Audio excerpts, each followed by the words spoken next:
This is Meteorologist Steve Pelletier, and I'm the Weatherman. This is the Weatherman Report on your Saturday. It is the 12th day of October 2024. And a look across the nation shows high pressure across the Tennessee Valley, Mid-Atlantic states, and Southeast states. All those folks still trying to dig out of the floods in the Appalachians and, of course, central and eastern Florida, digging out from floods there, tornadoes, and the effects of Hurricane Milton that went through this week.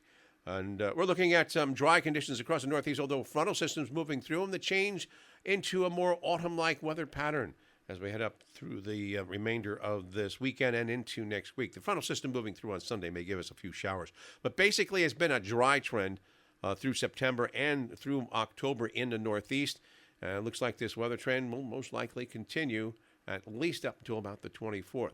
Take a look around the nation. If you're flying on this Saturday, looks like good weather in the Atlanta and Charlotte area, New York, Newark, and LaGuardia, JFK, all looking good. Boston area, maybe a few light showers, but no problems in there. Also, a frontal system moving through Chicago, and that could give them a few light showers during the afternoon or early evening hours on Saturday. And high pressure building down into Minnesota will mean fair but cool conditions for Minneapolis, St. Paul. So in that area, you're looking at generally fair conditions. Texas also looking good. Houston, San Antonio, and Dallas, all fair weather. West Coast showing some showers just to the north of San Francisco, basically moving in from a frontal system out of the Pacific. That will mainly move into Oregon and Washington State over the next 24 to 36 hours. But it's dry from San Diego up to San Francisco area, and looks like that type of weather situation will continue, although San Francisco may have some showers on Monday or Tuesday. Weather situation for the Northeast corridor, well, it looks like a fair day for Saturday as temperatures range into the mid-70s, but don't get used to that because we have that frontal system moving through. Clouds and sun on Sunday may bring us a few sprinkles and showers and maybe some evening thunderstorms. That could slow things up travel-wise for on Sunday evening.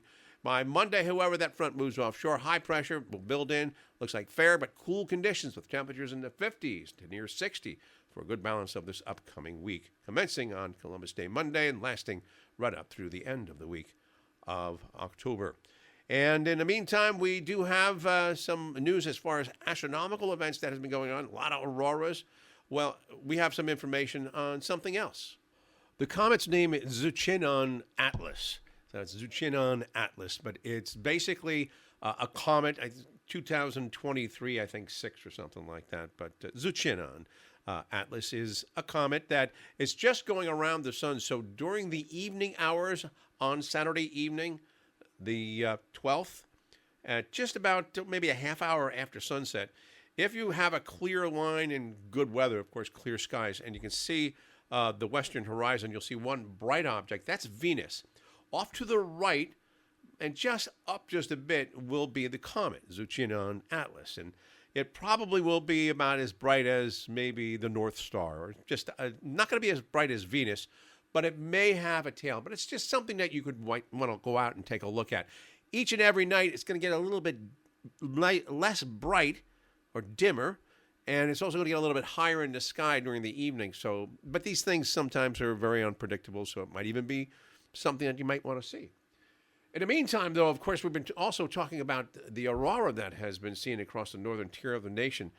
There are some great sites that you can go to in order to find out whether or not you're going to have a good chance of seeing that aurora borealis. And that is a NOAA site.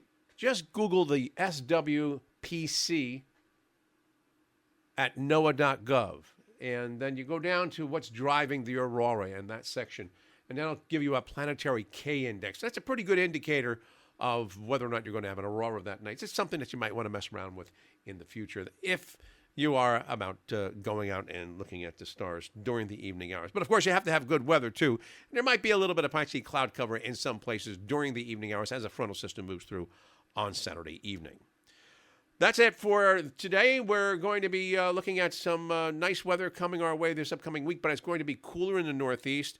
And for those folks who are still trying to recover from both Helene and Milton, there are a lot of organizations that are collecting money.